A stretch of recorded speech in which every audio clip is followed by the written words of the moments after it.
Hey everyone, welcome to diorama update number 39.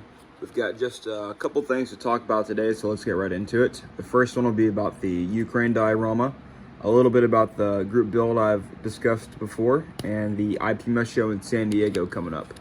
So let's get right into it. As you see before you, this is the current work in progress, current Russian versus Ukraine war, Russia-Ukraine war. I don't think there's an actual official name for it yet, besides war in Ukraine. People recognize that quite a bit, but this is the current conflict going on within the borders of Ukraine. So a lot of progress has definitely been made since the last video that I did. Now there is a lot more still to go, but I am pleased with where we're at and what's happening. So just to kind of go over a little bit what's happened, I laid down DOS clay on everywhere that there's grass. I put, the driveway and the actual street are glued in. I painted everything like a medium tone gray, like a medium to light tone gray, and then I went over the asphalt with some black to help make it appear more like asphalt. At this angle, it looks like straight black, but let me show the camera up a little bit. You can kind of see the lighting's not the greatest. There is gray in that. That's to show that the asphalt is getting old. If you know anything about asphalt, it grays out over time and whatnot. So, but anyways, so that's the road so far. We got the liners on the side of the road and the middle stripes as well. We got 3 of them, well, 2.5 if you would. Got these homemade telephone wires that will be painted in black in some parts, where the actual little conductors are at right in there. Those will be black. The extra wood, not the actual pole, but the wood itself that's holding the conductors and whatnot, will be a different shade of brown and all that fun stuff. Got the tree base painted. Yeah, that's most of what's happened with the groundwork. Obviously the groundwork, right? So you can see here, the idea of this build is it's right after the spring thaw, or it's during the spring thaw, right when the snow melted. You've got the compact, super dead grass, right? You can see there. And then you've got the taller dead grass, as well as the sporadic green popping through. You can kind of see that here and there. And that's to show that, hey, winter's come and gone, spring is starting to pop. Russia's mentality, hey, let's invade Ukraine, right?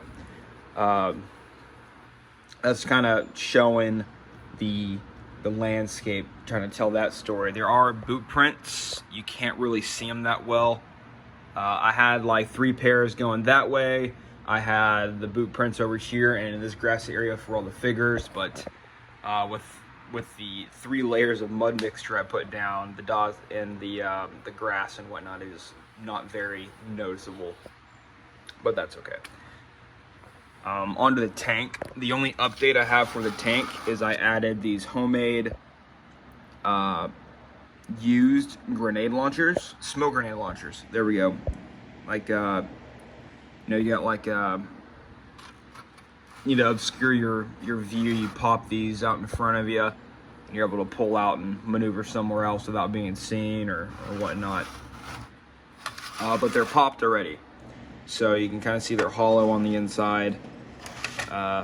It's shown that they were used and whatnot, because a lot of people, even on abandoned or destroyed tanks or tanks that have seen combat, they leave those closed, and they're used doctrinally pretty often. So yeah. Now, I'm not trying to shit on anyone for anything like that. I'm just trying to add that little bit of detail compared to what someone else might not do.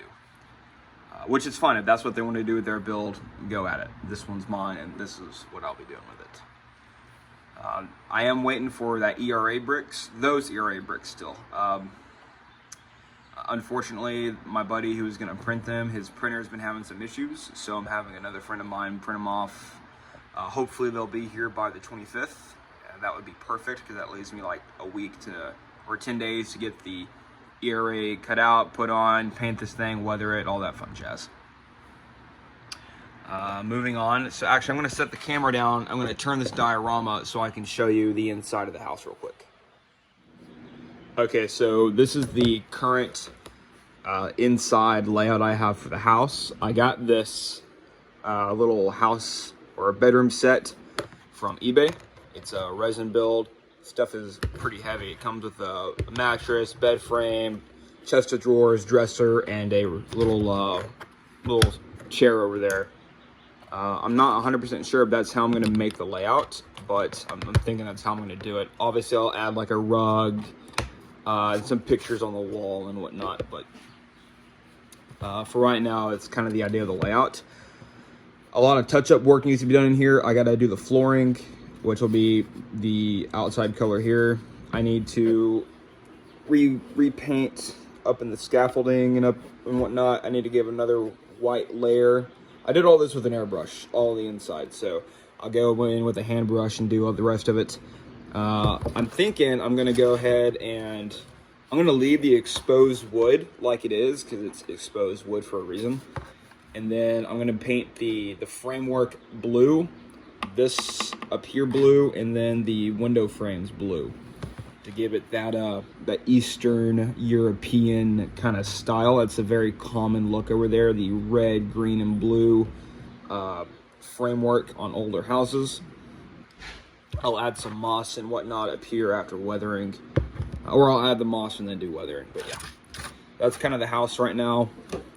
Here's the furniture. Stuff is really nice.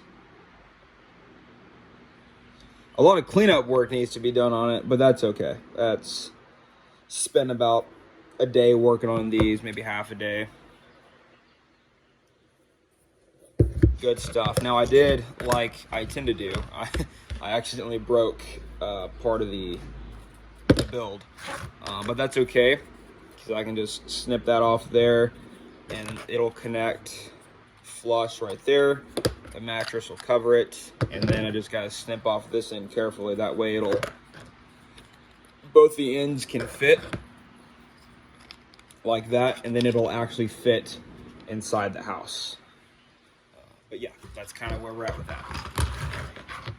Figures, I haven't really done anything to them. I plan to work on those for probably a week to a week and a half straight, whenever that time comes. So give me just a moment, and I'm going to go ahead and readjust you guys to talk about the group build and IPMS show. Okay, so here is the IPMS San Diego Facebook page. There is a show coming up June 4th. Here are the flyers for it. I will be going to this. I'm taking 3 of my builds, the Ukraine diorama, the Battle for France diorama, and that AAV that I recently built. I will still have it in my possession at that time, and I've gotten the A-OK from the customer to take it with me to show off. But if you want, pause, you can read this, see if you'd like to go or not. Go ahead and let me focus this a little better. You can pause and read that now. Let me switch slides here. All right, go ahead and pause and read if you want to. But yeah, that's what's going on with the show. Saturday, June 4th, 8 to 1. I do plan to go. Like I said, I'm bringing a buddy with me. He's not big into scale modeling, but he loves like the 70s and 80s, and he's thought about getting into modeling cars and maybe some space stuff. So yeah, that would be really neat. So if you're gonna go to that, let me know down below. It'd be great to meet up with people. But yeah, now on to this group build. So I'm not gonna say too much. I will have a separate video up. By the time you're watching this, you may have already seen, or there should be another video on my channel just about the group build. So if you want, go check that out. We'd love for you to be part of it. Anyways, that's it for today. Hope you guys enjoyed. Please let me know what you think down below. Any tips or tricks help. And let me know if you're going to the San Diego Model Expo. Catch you guys later.